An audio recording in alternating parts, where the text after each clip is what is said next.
Hello fantasy managers and welcome back to another video from myself, Will, and fantasyfootballhub.co.uk. As always, we're going to be looking at my team, my transfers and my captaincy ahead of the upcoming game week, but crucially, we're also going to be looking at blank and double game weeks. As you probably know, blank and double game weeks have been announced, so we're going to be going over potential strategies for that and how to navigate it as well.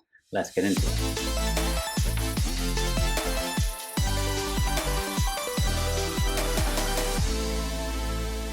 If you are new around here, this is effectively a diary as we go through the season, tracking highs and lows along the way, aiming for my 7th top 10k finish. And as you can see, pretty well placed, I think, going up to 45k in the ranks. Didn't do a video last game week, so briefly touch on game week 12, 59 points.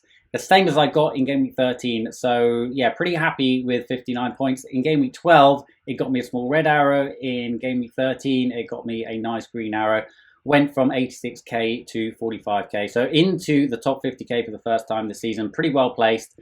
Obviously, we're going into the blanks and double game week season, going over Christmas. I think there's an opportunity to make up some even more ground during this period. It's a really good opportunity, for you to get a really big jump on those mini league rivals. Okay, so moving on to the much more interesting stuff rather than my team is looking at the blank and double game weeks. Now, this is from the man, the myth, the legend that is Ben Crellin on Twitter. If you do not follow Ben Crellin already, what are you doing? This guy is, he's the blank double game week transfer planner extraordinaire. You've got to go follow him on Twitter. If you're on Twitter, he's an absolute must follow. So this is his spreadsheet, and it's a really, really useful way of visualizing, the upcoming fixtures. He does have a transfer planner that you can input your own team, your own transfers, and map out exactly how it all works. I'll leave a link in the description for that if you are interested in that as well. Super, super powerful tool. But this is such a useful graphic. So if you want to pause the video and just have a look at, all the teams that are blanking, all the teams that have doubles, have a look at the fixture before and after, I think is really important as well. But just to go through it, Liverpool, Chelsea, Man United, Leicester, Southampton, West Ham, Leeds, Burnley, West Brom and Fulham all have a blank game week in game week 18. Those same teams then have a double game week in game week 19. So obviously there are potential strategies we can do with your chips, and I'm going to come to them very shortly. But while we're on this image, I think it's also worth just having a look at the fixtures before and after the blank and double game, which I think we can almost get sort of a tunnel vision when we have a look at the blanks and doubles, and we forget that there are game week before, there are game weeks after where you can score a lot of points as well. So you could go in and you could have an amazing double game week 19, but actually your scores in 15, 16, 17 and 20, 21, 22 are really poor. And actually if you look at it in the whole chunk of that time frame, you actually lose rank. So it's really important that you are aware of the fixture before, aware of the fixtures after, and you don't just get sort of tunnel vision on the blank and double games. But with that said, I am going to now look at the two main strategies for navigating blank game week 18 and double game week 19. Okay, so before we jump into these two strategies, it is worth saying I'm going to be doing a complete guide on blank and double game weeks, looking at all the potential strategies with all the potential chips that you have, looking at the players to target, players to bring in from different teams, and going into a lot more depth around exactly how you can maximize various different strategies. So if you are interested in that, make sure that you are subscribed with those notifications turned on as always. But with that said, these are going to be the two main strategies, and I think the vast majority of people who play in these. It is worth saying that that there are going to be more blank and double game weeks. The fixtures for game week 18 and 19 may also be changed. There's a tweet, I think, here it is. So this is effectively saying if Man United win their quarter-final match against Everton in the EFL Cup, then potentially they could be moved to blank game week 18, in which case Man United and Everton would not have a blank in that game week. So it is worth saying that, these game week 18 and game week 19 aren't sort of set in stone, but the vast majority of fixtures are likely to remain in. Okay, so back to the strategies. It's also worth just flagging that there will be more blank and double game weeks later in the season. I think, game week 26 is potential blank and double game week. Game week 29 is a confirmed blank already. So there are going to be more blank and doubles, but this is certainly going to be, one of the biggest blank and double game weeks of the season. So I think it's definitely worth using some of your chips. And I'm going to go over, the two mainline strategies. Strategy one, which I think will be, the most popular strategy, certainly for experienced players, and is probably the strategy that I'll be going for. We'll come on to my strategy later, but it's probably a strategy that I'll be going for, and that is, you want to be planning for game week 19. That doesn't necessarily mean, you've got to every single player you bring in between now and game week 19 has to be someone that's got a double game week. But you want to be making sure that you have a minimum of 8, I would say, players that have a double game week in game week 19. Some people might want to go for 11 players that have a double game week and play their bench boost, and potentially have 15 players that have a double game week in game week 19 and go for an absolutely monster haul. But needless to say, whether you're going to go for 8 doublers or 15 doublers, I think you do want to, with this strategy, certainly you want to plan for game week 19 and ignore game week 18 completely. And then in game week 18, you want to play your free hit chip. So that gives you, complete freedom on who to select for game week 18. There's some really nice fixtures in there. You can plan your team exactly how you want. You get, for those that don't know, obviously free hit, it gives you a wild card for one game week, and then your team reverts back to the team that it was for the following game week. So the team that you've been preparing for game week 19 comes in for game week 19, and you're all set up with loads of doubles. So you get the best team possible in game week 18, and then you get the team with loads of doubles in game week 19. And as I put there, you could possibly play your bench boost in game week 19 as well if you want to. Now, I'm going to come briefly to the pros and cons of bench boosting in game week 19. But yeah, it's certainly a very, very viable strategy. Strategy number 2 is plan for game week 18 blank, and then free hit in the double game week 19. So this kind of works the other way. So you're planning for game week 18 blank, making sure that you have a full starting 11 for that blank game week. And then in game week 19, you play your free hit, you get a full 11 of double game weekers, and you're going to have a really, really good double game week. The downside for this is you can't play your free hit and your bench boost in game week 19, so you wouldn't be able to play your bench boost in game week 19. So flicking back to this screen quickly, and I think it's really important because a lot depends on the players that you have currently. So if your team is stacked with Manchester City, Tottenham and Everton players who have a really good fixture in game week 18, then you probably want to go for strategy 2, which is to plan for game week 18 and free hit in game week 19. And then, your team would revert back after your free hit, would revert to your game 18. And, Manchester City, Tottenham and Everton have pretty good fixtures after that. So if your team is stacked with Manchester City, Tottenham and Everton players, then I think it's very much worth considering strategy 2. If, however, you've got a lot of Liverpool players, you've got a lot of Chelsea players, a lot of Man United players, Southampton, West Ham, Leeds. If you've got these type of players in your team, then it makes more sense to plan for that double game week in game week 19. Use all your transfers, getting in, more players for that double game week 19, and then you can kind of forget about your Man City, your Tottenham, your Everton players, and just free hit in game week 18. So those are the 2 main lines, and hopefully that gives you some indication of the strategy you should go for. Going on to my team and my strategy. So my strategy will be to plan for double game week 19 and free hit in blank game week 18. So that means effectively over the next few game weeks, I'm going to make sure that my team for double game week 19 is going to be strong.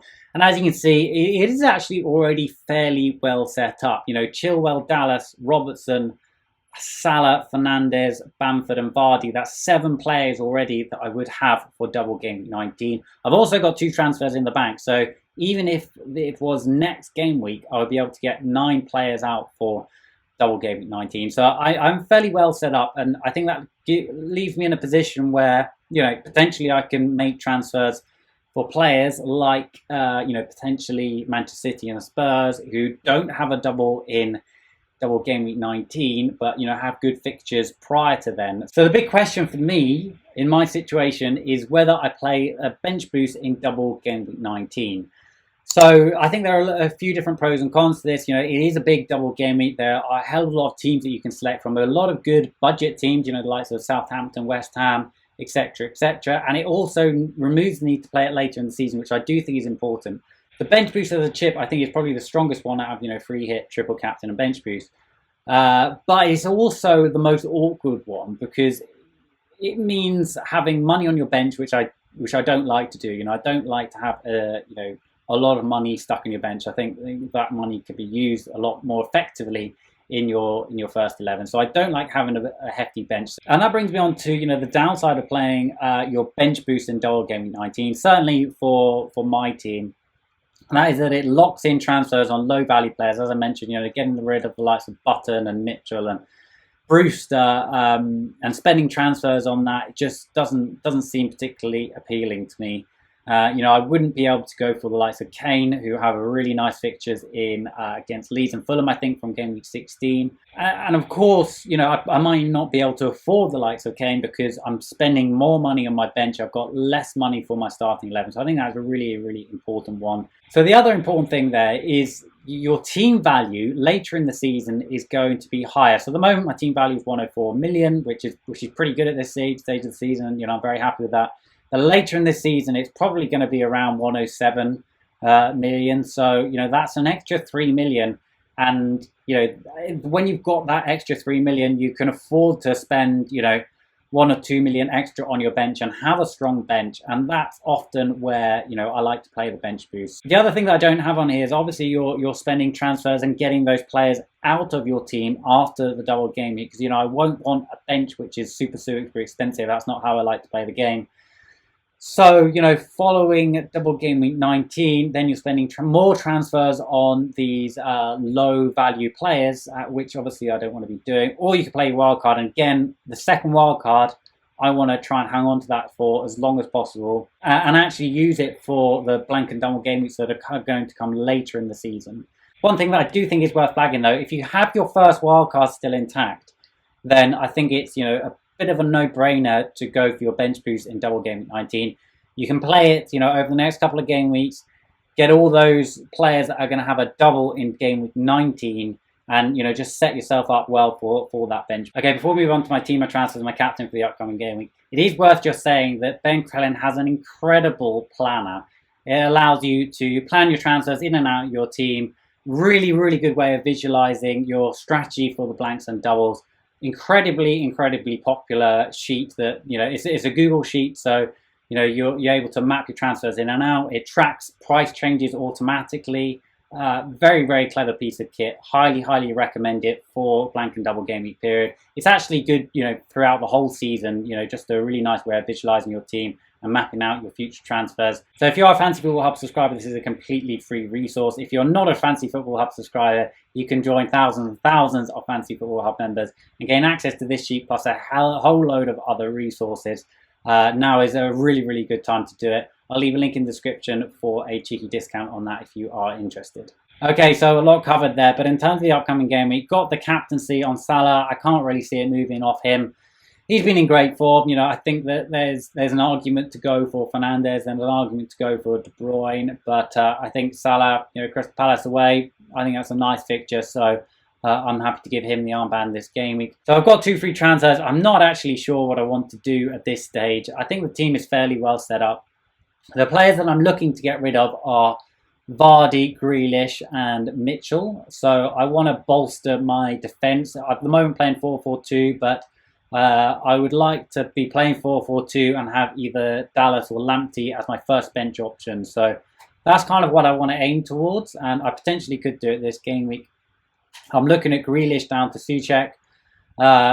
The difficulty with that is that, Grealish has a pretty decent fixture this game with West Brom away. I do think that, Big Sam coming into West Brom, that's actually, it looks like an easy fixture, but I don't think that's going to be an easy fixture for Villa. I don't expect Villa to win that game, actually. I think that I'm a big believer in the new manager bounce, and I think that West Brom could get the win against Villa there. The move that I quite like to do is Vardy to Kane. I think Kane could be good this game. He got a really good record against Leicester, so I'm quite tempted by that move. Obviously got no money in the bank, so potentially that's where I would downgrade Grealish.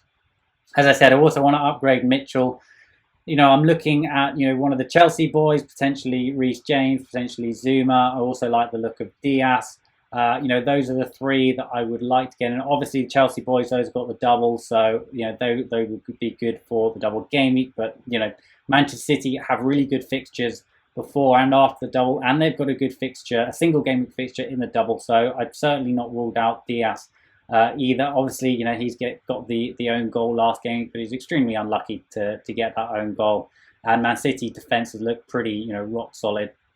So I would like some Man City defense in there. So at the moment, recording this on the Friday morning, I'm still pretty unsure exactly what I'm going to do, but it'll probably involve some kind of combination of removing Mitchell, Grealish, and Vardy.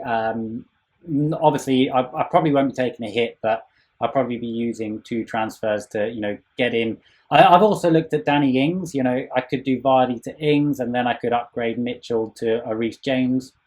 So I've also looked at that combination, and I might do that and potentially get Harry Kane in for game week 16. Might not even get Harry Kane in. You know, I would quite like him over Christmas, and it was always my plan to bring him back, but certainly not set in stone.